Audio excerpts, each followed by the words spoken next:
Amém?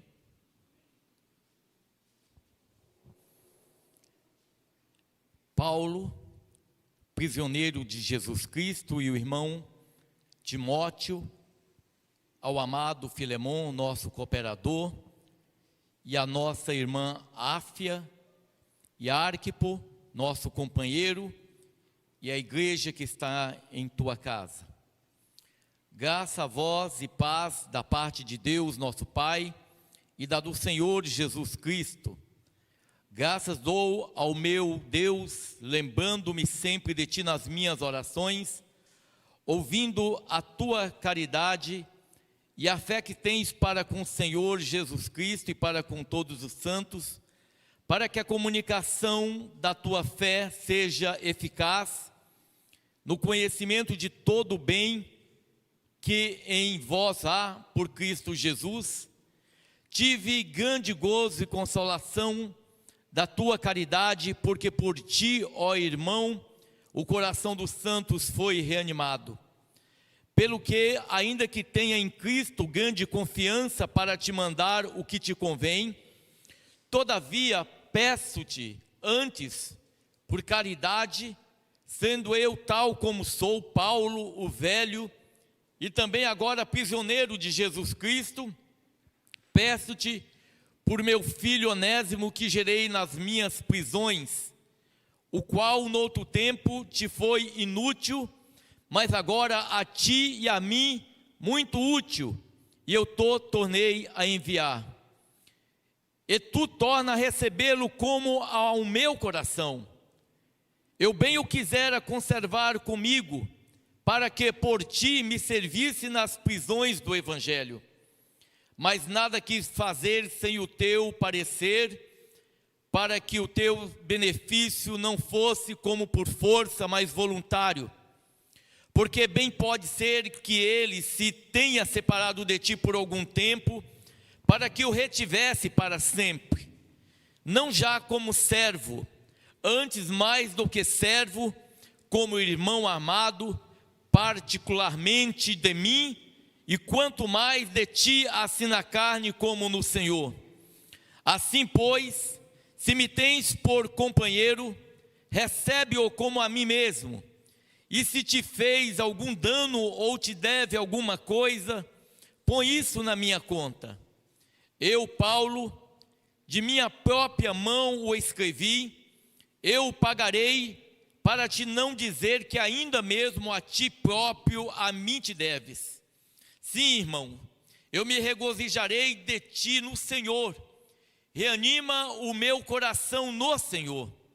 Escrevi-te confiando na tua obediência, sabendo que ainda farás mais do que digo. E juntamente prepara-me também pousada, porque espero pelas vossas orações, vos hei de ser concedido. Saúdam-te Epáfras, meu companheiro de prisão por Cristo, Marcos, Aristarco, Demas e Lucas, meus cooperadores. A graça de nosso Senhor Jesus Cristo seja com o vosso espírito. Amém. Glória a Deus. Vamos fazer uma oração. Obrigado, Guilherme.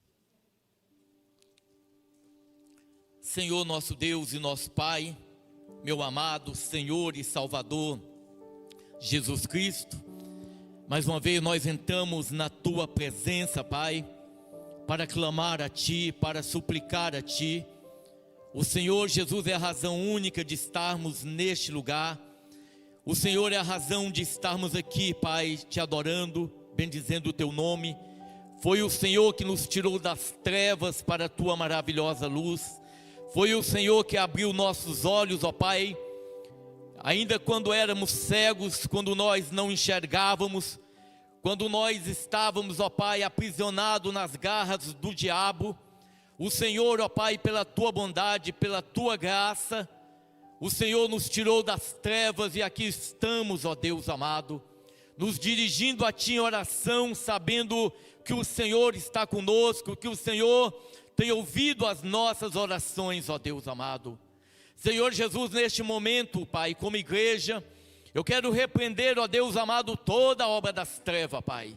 Eu quero repreender a Satanás e seus demônios deste lugar, que toda obra maligna que se levanta contra a igreja, muitas vezes para impedir que a tua palavra possa ser enxertada aos corações, ó Deus amado, eu quero repreender toda a malignidade, Senhor amado. Senhor, eu quero repreender também o espírito de morte, eu quero repreender o espírito de enfermidade, eu quero repreender a morte, toda a malignidade, em o nome de Jesus, ó Deus de glórias. Senhor Jesus, que neste momento que nós estamos aqui reunidos em Teu nome, que o Senhor, ó Pai, esteja guardando as nossas casas, Pai, as nossas famílias, nossos filhos, aonde quer que eles estejam, que o Senhor esteja guardando a cada um, livrando de todo mal, livrando de toda malignidade, livrando de toda obra das trevas, de toda ação demoníaca, Pai. Senhor Jesus, guarda, Pai, os irmãos que não puderam estar aqui nessa noite, que o Senhor esteja guardando a cada um, ó Deus de glórias. É o que eu te peço, meu Pai, na autoridade que há no nome de Jesus, nosso Deus, nosso Senhor. Fica conosco, ó Pai. Senhor Jesus, fale conosco através da Tua palavra. Ó Deus amado, que não seja eu a falar, mas que o Senhor possa usar meus lábios, ó Pai, e falar aquilo que a Tua igreja precisa ouvir, aquilo que nós precisamos ouvir, ó Pai. O Senhor tem total liberdade, Senhor Jesus, de agir como o Senhor quer, de operar da maneira como o Senhor quer, porque nós somos as Tuas ovelhas, Pai. O Senhor é o nosso pastor, o Senhor é o bom pastor, e nós estamos aqui por Ti, Pai amado, para fazer a Tua vontade, em o nome de Jesus. Amém, Senhor. Irmãos, essa carta a Filemon, ela foi escrita juntamente com a carta aos Colossenses. Paulo estava na prisão, na primeira prisão que ele vai estar, e ele vai escrever essa carta da prisão ele escreve duas cartas. Primeiramente ele vai escrever uma carta para a igreja de Colossenses, e ele vai escrever uma carta particular para esse homem chamado Filemon. E só contextualizando a situação, Filemon, ele era um crente, ele tinha escravos, era comum a escravidão naquela época, e a escravidão ali geralmente era um povo que perdia uma batalha, aquele povo se tornava escravos. Estima-se que em Roma havia cerca de 6 milhões de escravos naquela época no Império Romano.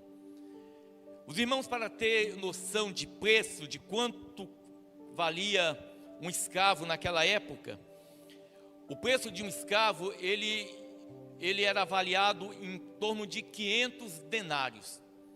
Para os irmãos ter noção o quanto que correspondia a um denário, uma pessoa trabalhando por dia, ela receberia um denário, era o salário que se pagava para um trabalhador livre. Então, ou seja, para você adquirir um escravo, você teria que ter 500 dias de trabalho para adquirir um escravo, uma pessoa que fazia o trabalho básico. Um escravo que tivesse qualificações, que fosse mais, vamos dizer, mais qualificado, ele poderia valer até 50 mil denários. Então, se vocês observam que o escravo tinha um grande valor.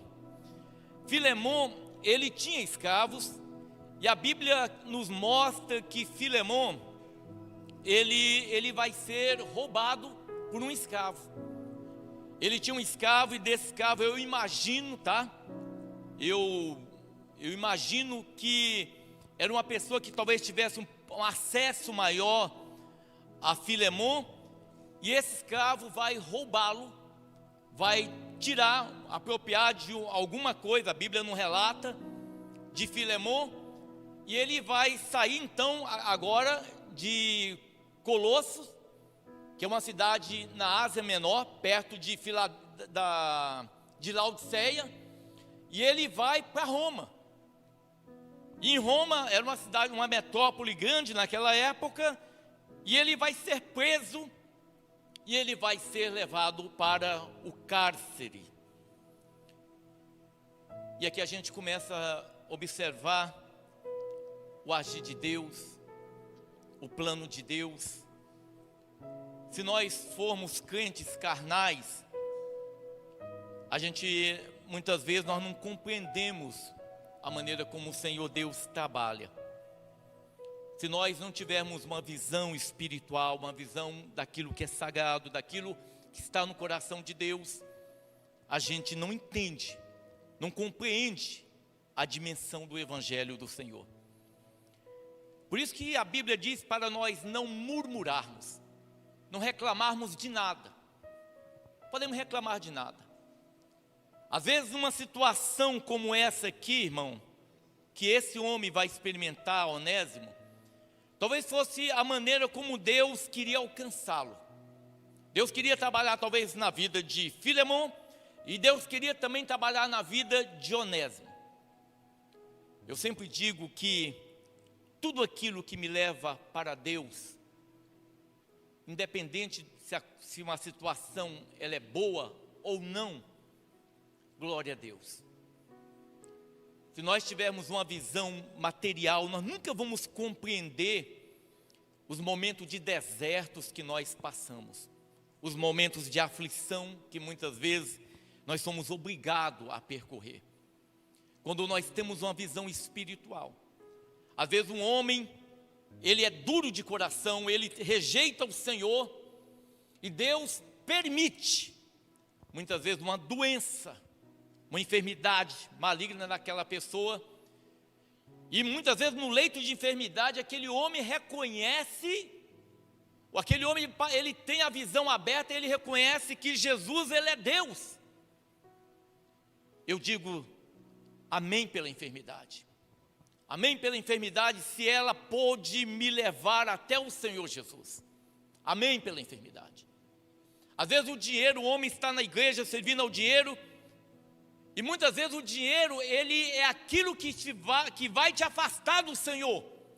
Então o dinheiro, ele se torna uma maldição, algo maligno na minha vida, algo que não é bênção na minha vida, porque tudo que me afasta do Senhor é maligno, tudo que me leva ao Senhor é bênção.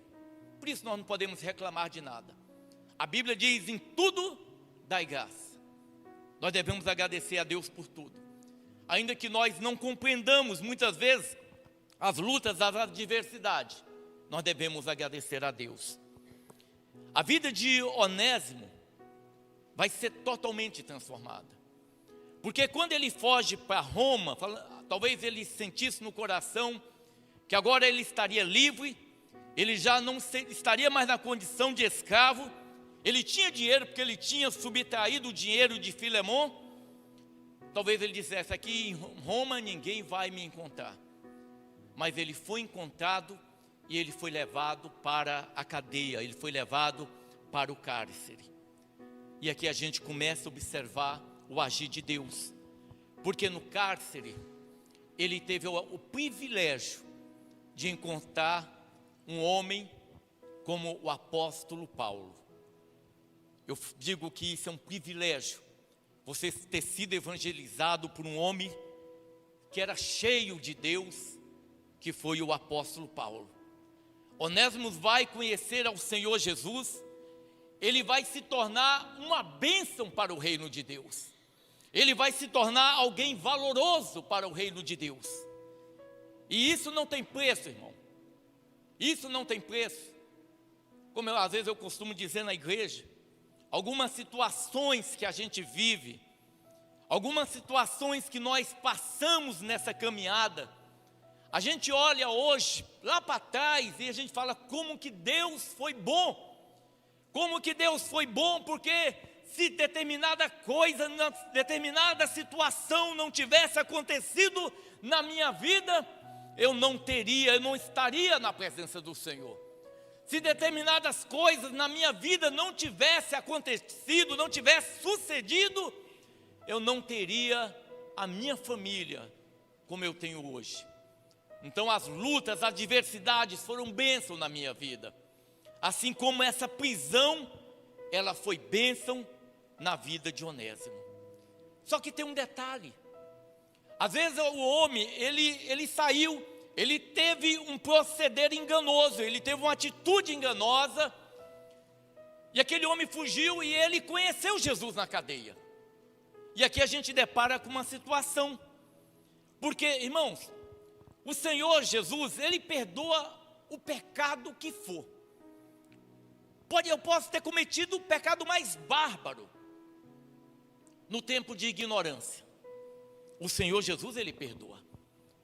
Quando Ele nos toca, quando o Espírito Santo de Deus, Ele entra na tua vida, entrou na minha vida, e Ele passa a nos convencer do pecado, da justiça, do juízo, e Ele abre a nossa visão e nós passamos a enxergar. Aí o Espírito Santo de Deus começa a mover e nós nos arrependemos dos nossos pecados. Nós nos arrependemos por quê? Porque houve uma intervenção do Espírito Santo. Se o Espírito Santo não operar, se o Espírito Santo ele não entrar na vida do homem, não há arrependimento. Não tem como o homem se arrepender. E quando nós nos arrependemos, irmãos, não importa como era o nosso pecado. A Bíblia diz que nosso pecado pode ser como vermelho, como carmesim, mas ele torna branco como a neve. Essa é a palavra do Senhor. Mas tem um detalhe. Determinadas coisas que eu fiz, eu tenho que consertar, eu tenho que pagar. E Onésimo, ele cometeu uma falta grave. Ele roubou. Ele era considerado uma propriedade, o escravo. Ele roubou e ele fugiu. Mas ele tinha agora que se acertar. Quando ele chega na prisão, ele é evangelizado, ele encontra o Senhor Jesus, e a visão dele é aberta. Certamente ele vai relatar para Paulo a situação dele, e Paulo conhecendo ele, Paulo estando ali com ele na prisão, ele sendo útil agora ao evangelho.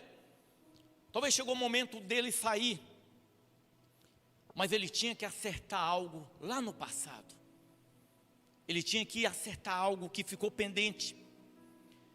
E vai ser nesse momento que Paulo ele vai escrever essa carta, tanto para a igreja dos Colossenses, como para a igreja,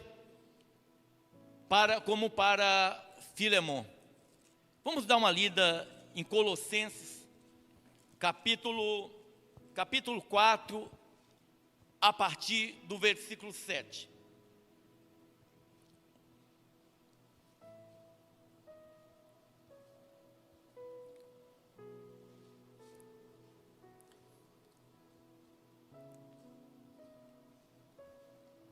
Tíquico, a partir do 7, Colossenses 4, a partir do 7.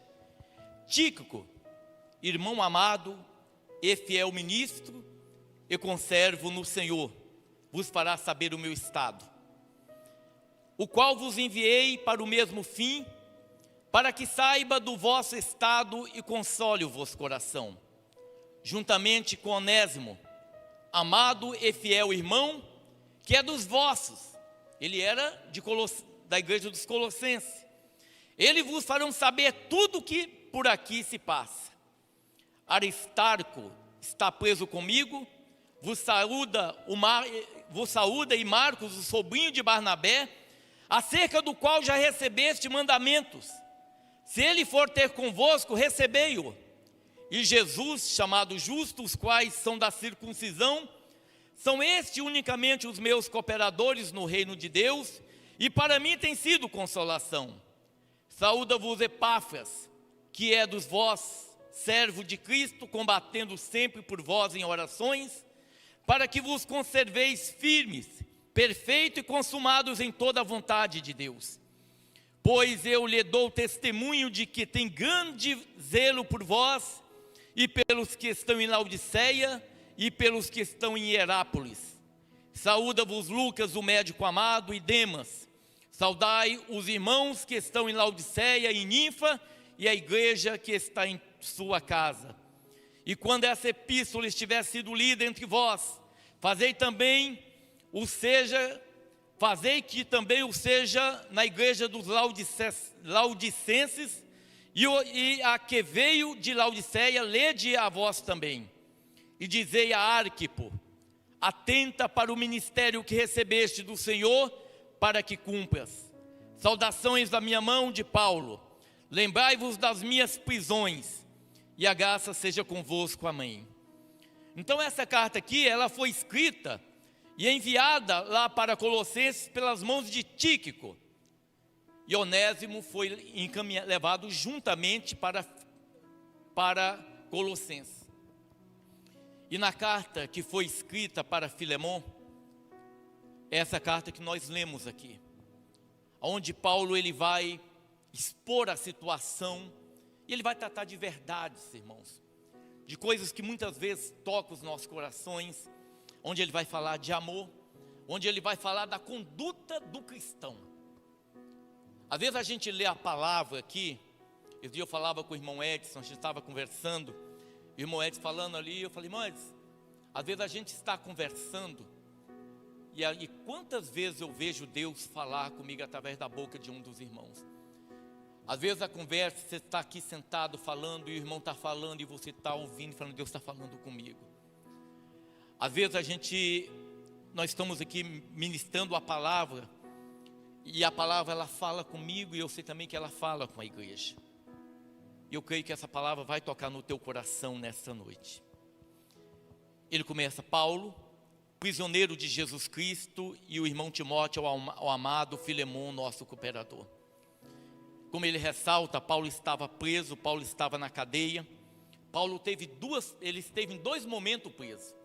Ele teve um período de 2 anos na cadeia, ele saiu, e posteriormente ele foi preso, e na segunda prisão, aí ele já não estava mais na prisão domiciliar, ele estava agora no calabouço, e ele vai ser preso, e posteriormente ele vai ser morto, sobre o reinado de Calígula. Mas ele está falando: olha, Paulo, prisioneiro de Jesus Cristo. A prisão dele se deveu, irmão, por amor a Cristo. Não foi prisão por desonestidade, não foi prisão por engano, prisão por coisas erradas, mas foi uma prisão simplesmente porque ele servia ao Senhor Jesus. Assim como nós vamos experimentar isso também, irmãos. Assim como nós iremos experimentar prisões. Por quê? Porque nós servimos a Jesus. Nós temos observado nesses dias que a situação a cada instante ela começa a se definhar, ela começa a se estreitar para os cristãos. Não é algo particular do Brasil, mas a gente tem observado que no mundo há um levante maligno contra a igreja do Senhor Jesus. E nós vamos, muitas vezes, certamente, nós seremos confrontados, e talvez muitos de nós, aqueles que persistirem em estar na presença do Senhor, aqueles que não negarem a Jesus, vão para a cadeia sim, vão ser presos, vão ser mortos, conforme diz a palavra do Senhor. Então nós temos que ter essa visão, isto em mente, que os momentos vindouros serão difíceis. Na época de Paulo ele vai experimentar isso, e provavelmente nós, a igreja do Senhor, nós vamos experimentar também essa situação.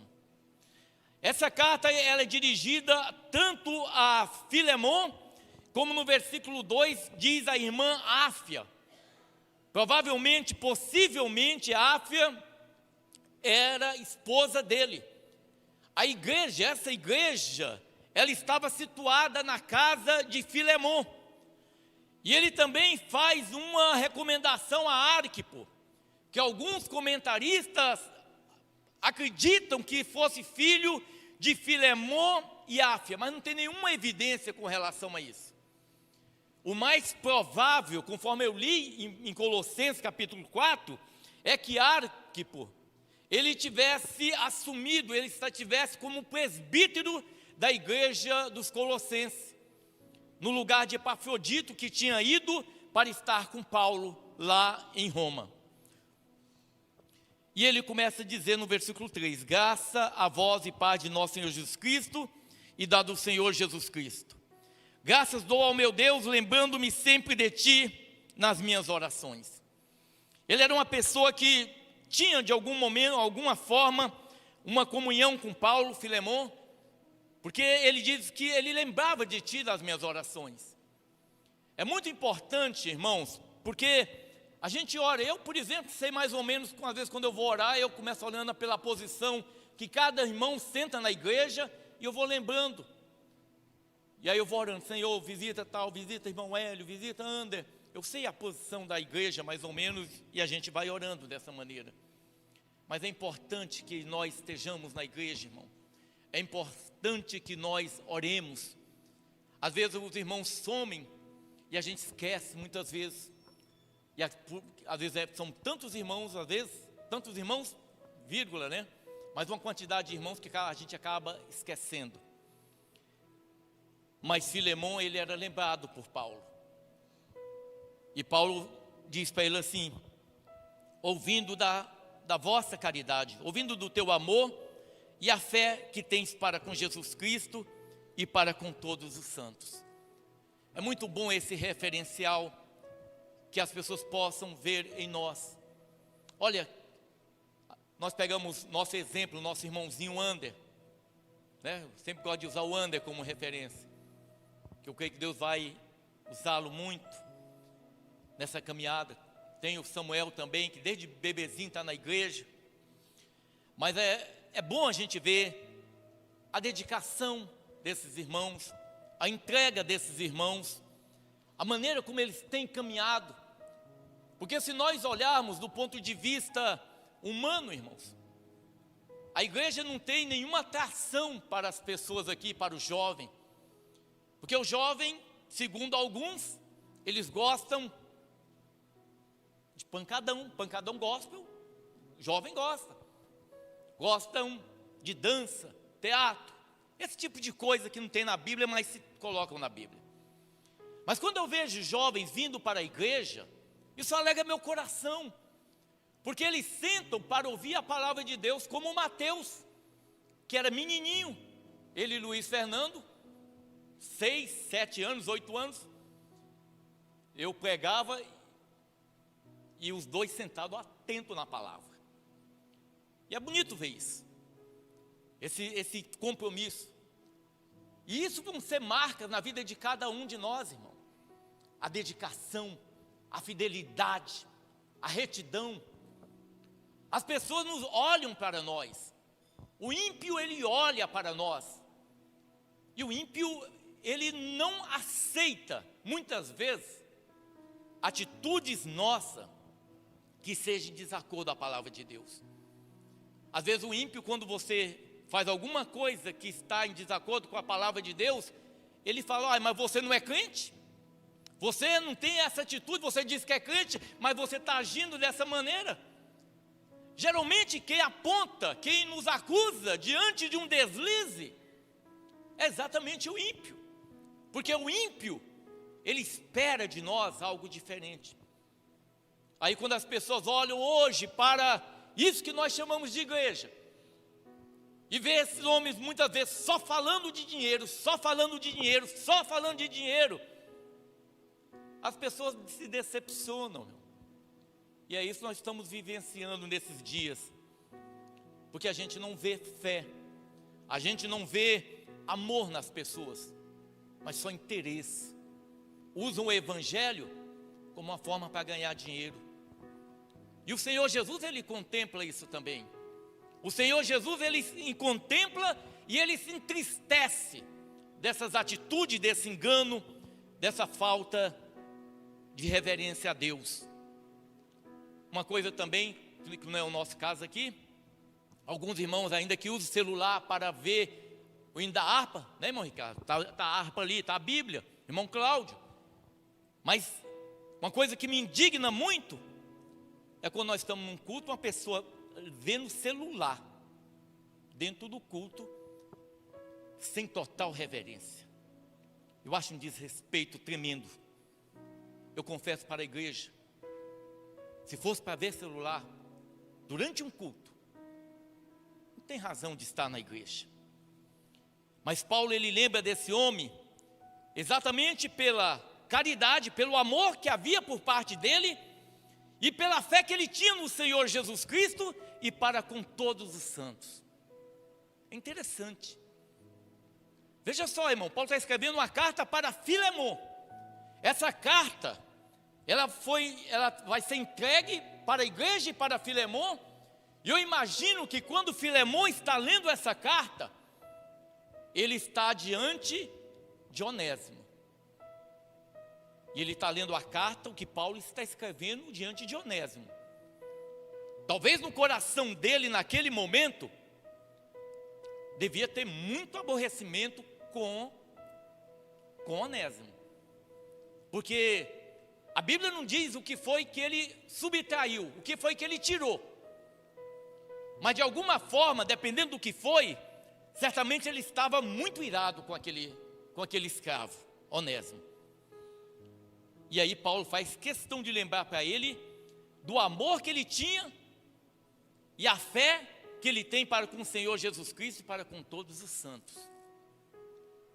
Então ele fala: olha, Filemon, eu dou graças a Deus pelo teu amor e pela fé que tens para com o Senhor Jesus Cristo e para com todos os santos, para que a comunicação da tua fé seja eficaz e o conhecimento de todo o bem que em vós há por Cristo Jesus. Uma fé eficaz. Sabe o que é uma fé eficaz, irmão? Não é uma fé igual as pessoas costumam dizer, coloque a tua fé em ação, ou muitas vezes te compelindo, muitas vezes tentando te coagir a fazer você dar um dinheiro, muitas vezes que você não tem, dar o teu tudo, como alguns dizem por aí, e eles tentam te coagir mediante a fé. Coloque a tua fé em ação. Mas a fé, ela não é para você fazer esse tipo de coisa. Eu não poderia usar a fé para que você tivesse determinado procedimento, porque o objetivo da fé, o Espírito Santo de Deus, quando ele habita em mim e eu passo a ter fé, o objetivo central da fé é crer que Jesus, ele é Deus, irmão. O objetivo principal da fé é você crer em Jesus Cristo e reconhecendo que ele é Deus. E ele diz assim: tive grande gozo e consolação da tua caridade, porque por ti, ó irmão, o coração dos santos foi reanimado. A Bíblia não diz o que foi que ele fez que animou o coração dos santos. Uma coisa nós sabemos, irmãos, que nesse período havia a perseguição, já havia perseguição contra a igreja. Mas alguma coisa esse irmão fez que ele reanimou o coração dos santos.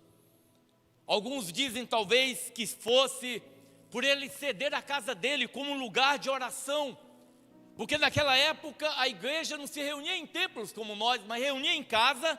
E talvez neste momento aqui, o que trouxe ânimo para a igreja pode ter sido o fato dele ceder a casa dele para que a igreja ali se reunisse. Mas esse irmão, ele era uma bênção para a obra de Deus, para a obra do Senhor.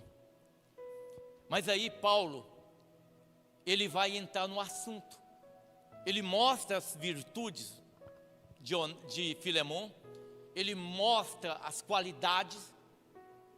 Agora ele vai entrar no assunto particular. E ele vai entrar, irmão, não de uma maneira direta, mas ele vai entrar de uma maneira sutil.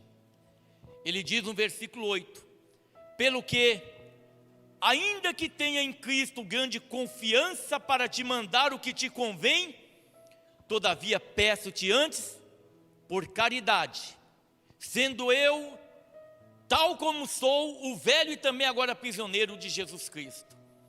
Ele, como apóstolo, ele tinha autoridade. Ele poderia falar: olha, Filemon, eu estou te mandando Onésimo aí na tua casa, e eu quero que você perdoe ele, porque você sabe que tem que perdoá-lo. você sabe que tem que agir dessa maneira, mas ele não vai usar da autoridade dele. Porque eu vejo exatamente isso no Evangelho. Eu não tenho a capacidade, eu não tenho o direito, logicamente, que a gente muitas vezes pode aconselhar um irmão. A Bíblia manda que nós, como igreja, nós façamos isso. Às vezes a gente está vendo um irmão que ele está percorrendo um caminho de morte, um caminho de tragédia, e nós, por amor a esse irmão, a gente fala: olha, irmão, cuidado com esse caminho que você está percorrendo, toma cuidado, porque esse caminho é de morte. Assim como muitas vezes a gente se dirige a um filho que está percorrendo um caminho, e a gente, por ter vivido, por nós termos experiência, a gente diz: olha, meu filho, eu já percorri esse caminho que você está indo, e lá na frente tem um buraco e você vai se machucar.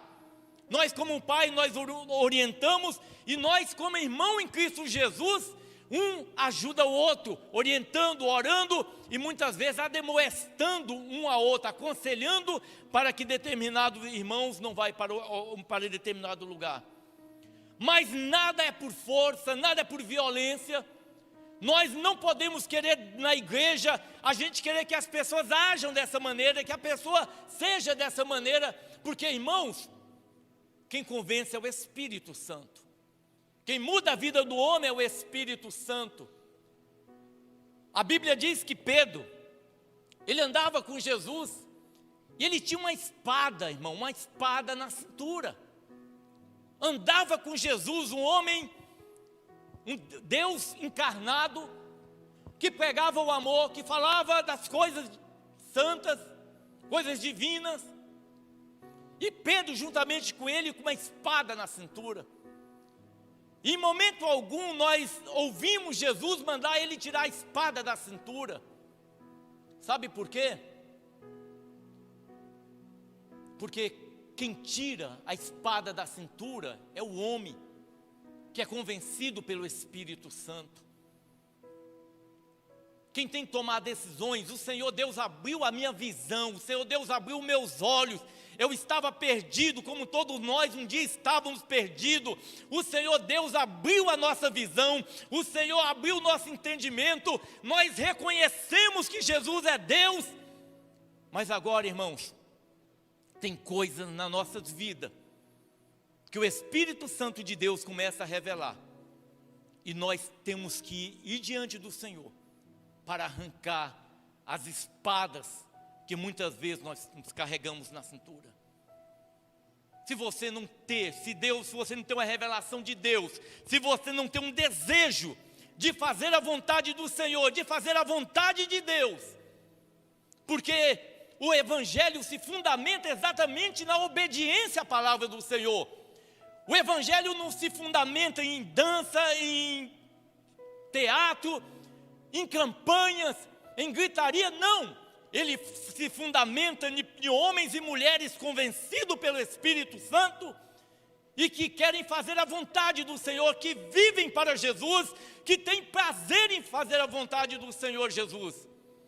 E é uma luta entre nós e o Espírito, porque meu Espírito sabe que eu tenho que agradar a Deus, mas a minha natureza carnal, ela quer fazer aquilo que não agrada ao Senhor. E dependendo de quem é mais forte na tua vida, se é a tua carne ou teu espírito, dependendo de quem é mais forte, você vai seguir esse caminho. Se você é um homem carnal, a tendência tua é caminhar para o lado do pecado. Mas se você é um homem espiritual, a tua inclinação vai ser para Deus, para Jesus e para as coisas espirituais. E é uma luta entre carne e o Espírito. E assim, nós tomamos decisões. Paulo não está mandando ele perdoar Onésimo, mas Paulo está mostrando para ele algumas coisas que ele precisa decidir. Nós não precisamos, não é por força, não é por violência, mas é pelo Espírito Santo de Deus. Ele diz assim: tal eu, sendo eu tal como Paulo, o velho.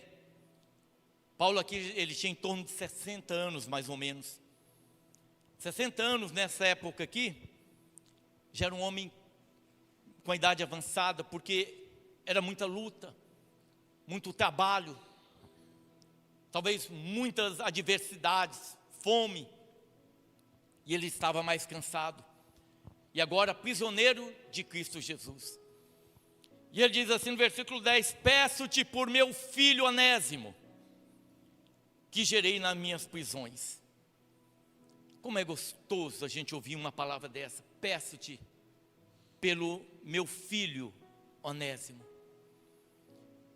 Um homem de Deus como Paulo chamava você como filho, irmão.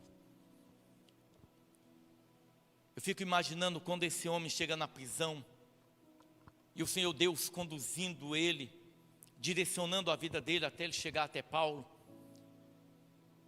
Eu falava para a Vilma agora há pouco, que quando nós somos guiados pelo Espírito Santo de Deus, acontece isso aqui que está em Atos 16. Às vezes você vai tomando decisões, você não sabe porquê, mas você vai indo e as coisas, e você vai sendo conduzido. Diz assim, Atos 16, a partir do versículo 4. E quando iam passando, Atos capítulo 16, 4. E quando iam passando pelas cidades, lhe entregavam para ser observados os decretos que haviam sido estabelecidos pelos apóstolos e anciãos em Jerusalém. De sorte que a igreja era confirmada na fé e cada dia crescia em número. E passando pela Frígia e pela província da Galácia, foram impedidos pelo Espírito Santo de anunciar a palavra na Ásia. Eles foram impedidos. E quando chegaram a Mísia, intentavam ir para Bitínia, mas o Espírito de Jesus não lhe permitiu. E tendo passado por Mísia, desceram a Troade. E Paulo teve de noite uma visão em que se apresentava um varão da Macedônia e lhe rogava dizendo: passa a Macedônia e ajuda-nos. Muitas vezes é dessa maneira, irmãos. O Senhor guiando, o Senhor conduzindo o servo dele. Ele vai conduzindo, ele vai puxando, aqui que eu quero que você vá.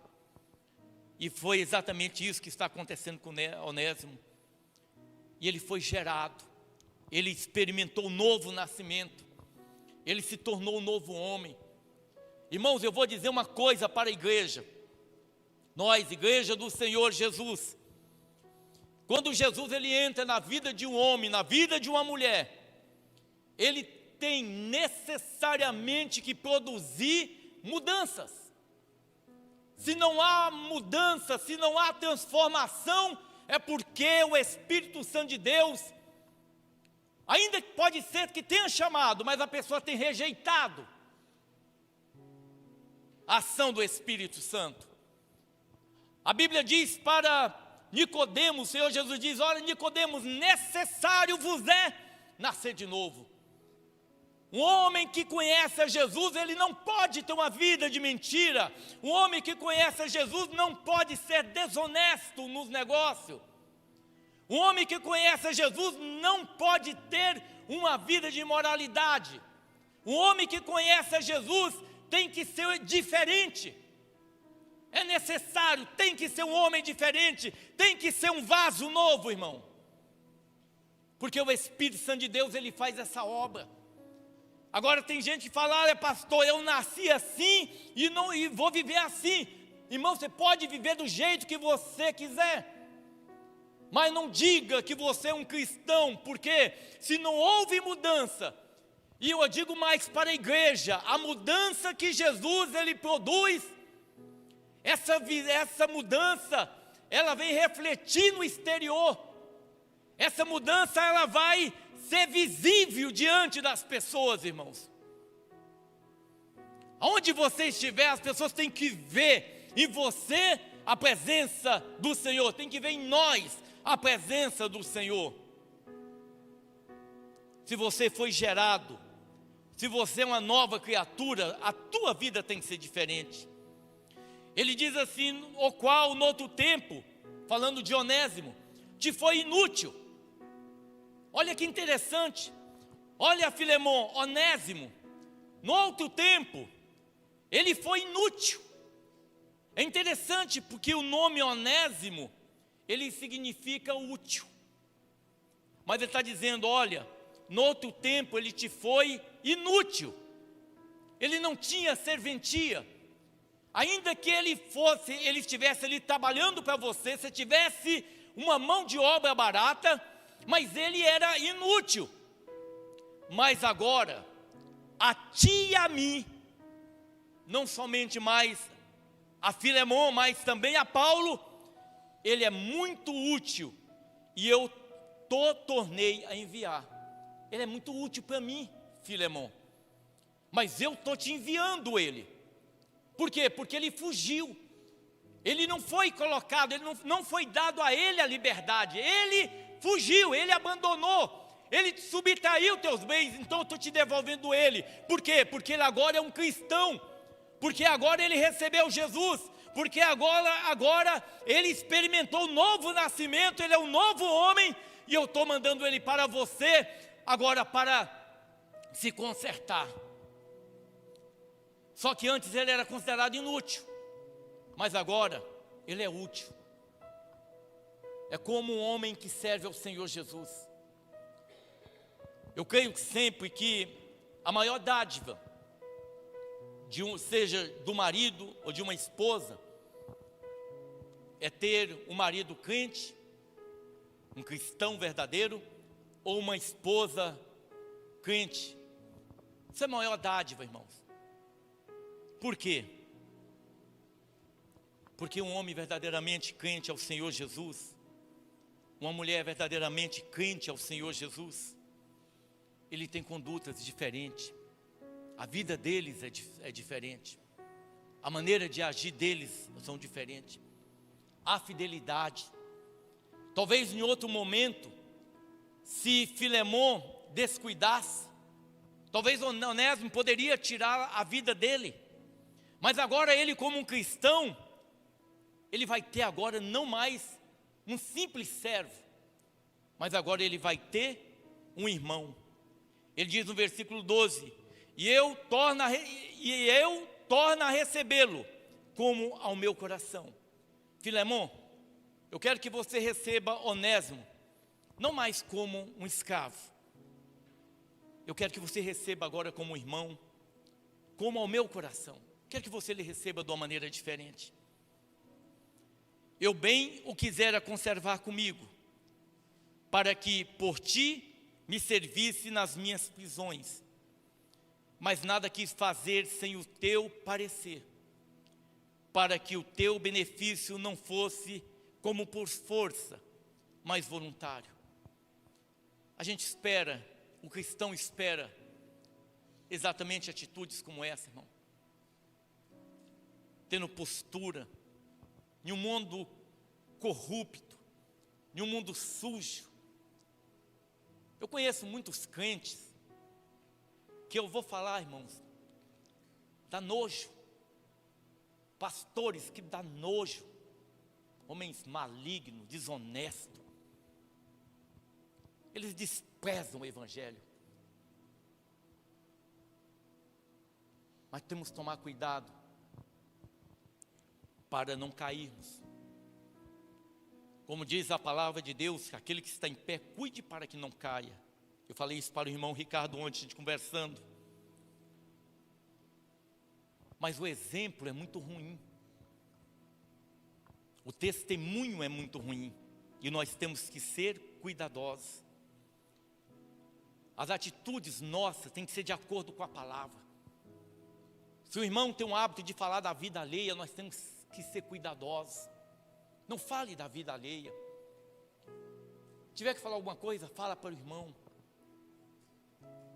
Seja correto. Seja um exemplo. Eu sempre falei uma coisa na igreja, falo no meu serviço um dia, eu conversando, o pessoal perguntou: por que você não bebe, Helder? É porque não pode? Eu falei: olha, eu não bebo Porque eu sempre quis dar o exemplo para os meus filhos. Eu nunca quis que meus filhos bebessem. Então eu não... Aliás, o Mateus tinha 3 anos, já falei isso aqui na igreja, 3, 4 anos. E eu fui colocar, dia quente, aquele calorzão de 40 graus, alguém falou, colocou um pouco de cerveja, e eu falei, coloquei na boca. E o Mateus, pequenininho, olhou para mim, pai, o senhor bebe? Eu coloquei assim, não filho, eu não bebo. Irmãos, isso, o Mateus está com 27, tem mais de 25 anos, nunca mais. Eu não bebo nada que tenha álcool, irmão. Sabe por quê? Porque eu nunca quis que meus filhos bebessem. Então a gente tem que procurar ser o exemplo dentro de nossas casas. Se você passar um mês dentro da minha casa, você não vai ver palavra de baixo calão. Nós não se xinga a palavra de baixo calão. Nós não se xinga. Eu imagino que na casa de nenhum de nós se xinga aqui também. E ele diz também no versículo 15: porque bem pode ser que ele se tenha separado de ti, Filemon, por algum tempo, para que o retivesse para sempre. Talvez você afastou dele, ele afastou de você, Filemon, por algum tempo. Mas o que ele está dizendo aqui? Porque uma boa obra foi feita, irmão. Uma boa obra foi feita. Eu vejo assim, nós como cristãos, e a gente ouve muita reclamação de irmãos, fala, olha, eu dei um emprego para fulano de tal, ele era crente, mas a pessoa que mais me deu dor de cabeça foi esse irmão. O ímpio não deu dor de cabeça, mas o crente deu dor de cabeça, criando contenda, falando mal. Então, você vê a responsabilidade nossa como igreja do Senhor. Por isso que quando verdadeiramente se tem um crente, um cristão, a conduta dele é diferente. Às vezes é preferível perder do que causar dano a alguém, irmão. Às vezes é preferível perder do que causar dano a alguém. Por isso que eu digo sempre para a igreja, se alguém chamar você para ser fiador de alguém, a Bíblia diz, não seja fiador. Porque muitas vezes você pode perder uma amizade, sendo fiador, tirando alguma coisa no teu nome. A gente tem que tomar certos cuidados, que isso é bíblico, a Bíblia nos orienta. Então ele está dizendo, olha, Onésimo afastou de você por um tempo, mas você vai ter ele agora para a vida toda, porque você vai ter um irmão, não mais um servo, um irmão em Cristo Jesus. No versículo 16, não já como servo, antes mais do que servo, como irmão amado, particularmente de mim, e quanto mais de ti, assim na carne como no Senhor. Assim, pois, se me tens por companheiro, recebe-o como a mim mesmo. Irmãos, quando esse verbo aqui, recebe-o, o verbo receber, ele está dizendo, não simplesmente você recebê-lo de volta, mas ele refere-se você a receber como um membro da tua família, como você receber como um membro da tua casa. Olha o que diz a palavra, não como escravo, mas como um membro da tua família. E se te fez algum dano, ou te deve alguma coisa, põe isso na minha conta. Ele te causou algum dano, eu pago. A gente tem que ter essa conduta, irmãos, para não gerar escândalo para o Evangelho do Senhor.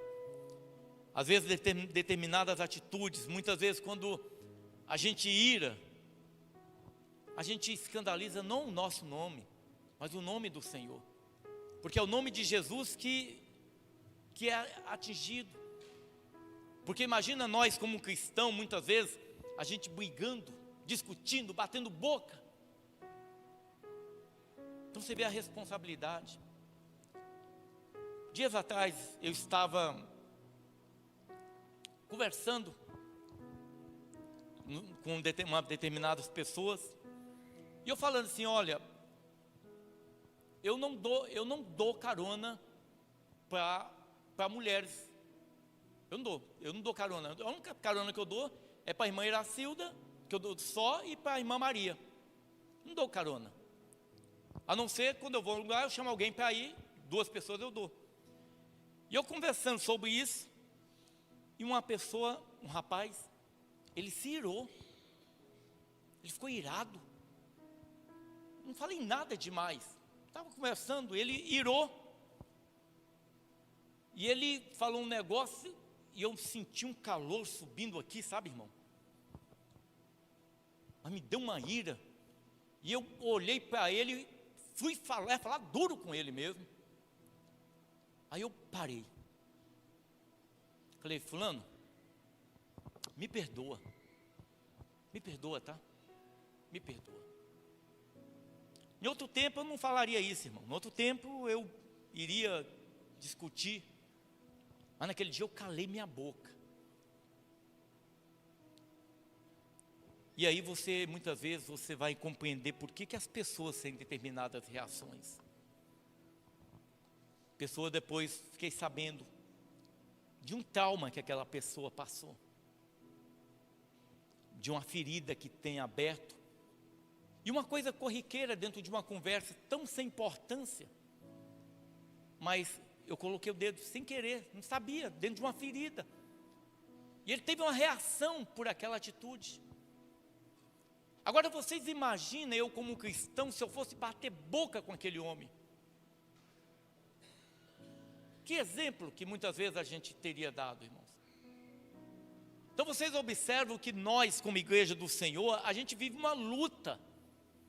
É uma luta, todos nós caminhando, todos nós buscando a fazer a vontade do Senhor, negando a nossa natureza, por quê? Porque nós queremos fazer a vontade de Deus, fazer a vontade do Senhor Jesus. Paulo fala, olha, se ele te deve alguma coisa, põe na minha conta.